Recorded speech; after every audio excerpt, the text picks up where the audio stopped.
Damai sejahtera Tuhan Yesus Kristus menyertai kita orang semua. Saudara yang dikasihi Tuhan, kesempatan ini saya akan menyampaikan betapa pentingnya membaca, merenungkan, melakukan, bahkan membagikan kebenaran-kebenaran firman Allah yang tertulis di dalam kitab suci Alkitab. Saudara yang dikasihi Tuhan, apa manfaat ketika kita merenungkan firman Tuhan, melakukan dan membagikan firman Tuhan, saudara? 2 Timotius pasal 3 ayat 16 berkata, seluruh kitab suci diilhamkan Allah dan bermanfaat. Jadi apa yang tertulis di dalam kitab suci Alkitab itu diilhamkan Allah dan bermanfaat. Dimulai dari pencatatan kejadian dunia ini, penciptaan oleh Tuhan, dan sampai dengan pemberitahuan tentang akhir zaman di kitab Wahyu, saudara. Itu diilhamkan oleh Allah. Manfaatnya apa, saudara? Manfaatnya untuk mengajar. Dengan membaca kitab suci Alkitab, kita akan mengetahui rahasia-rahasia yang terkandung, yang terdapat di dalam Alkitab, yang adalah berasal dari Allah sendiri.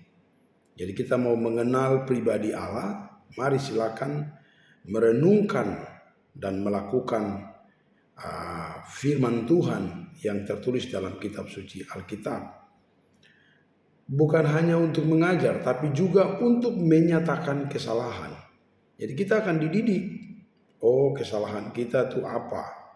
Alkitab mengatakan ini salah, ini berdosa, ini tidak, ini menyenangkan Tuhan, dan lain sebagainya. Saudara, selain itu, saudara, Alkitab juga bermanfaat untuk memperbaiki kelakuan. Jadi perilaku, tingkah laku kita akan diperbaiki ketika kita merenungkan firman dan kita mengikuti perilaku-perilaku. Katakanlah saya memberikan satu contoh, Sadrak, Mesak, Abednego.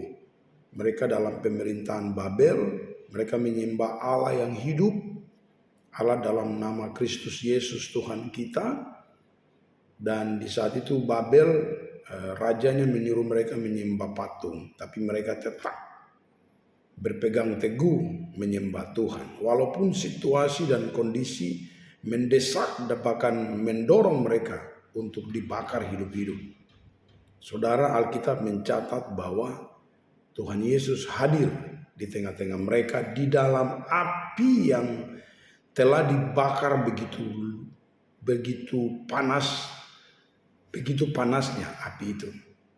Nah, jadi untuk memperbaiki kelakuan, jadi kita bisa mengikuti kelakuan seperti Sadrak, Mesak, dan Abednego, menyatakan kesalahan, memperbaiki kelakuan, dan untuk mendidik orang kepada kebenaran. Saudara, kita akan hidup dalam kebenaran kalau kita terus merenungkan firman dan melakukan firman. Dan manfaat dari kita melakukan firman, saudara, Yesus berbicara sangat tegas, menyampaikan sangat tegas di dalam khotbah di bukit. Khotbah di bukit itu dimulai dari pasal 5 ya. Pasal 5, Matius pasal 5 sampai dengan Matius pasal 7. Di Matius pasal 7 Yesus berkata, jadi setiap orang yang mendengar perkataanku ini, perkataan yang mana? Dari Matius pasal 5 sampai Matius pasal 7. Nah, bukan hanya mendengar, saudara, tapi dan melakukannya. Jadi kita mendengar, membaca, terus kita mendengar apa yang Tuhan bilang, terus kita melakukan. Nah, ketika kita melakukan apa yang Tuhan katakan, maka kita disebut oleh Tuhan orang bijaksana. Apakah Anda mau bijaksana di dalam menyikapi hidup yang serba kompromi saat ini?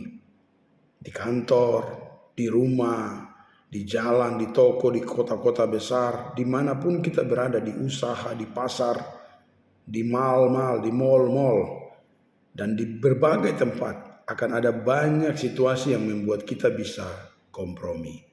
Tapi kalau kita membaca firman Allah dan kita melakukan firman Allah, maka kita akan menjadi bijaksana. Bijaksana dalam segala hal. Tuhan Yesus memberkati Anda dimanapun Anda berada.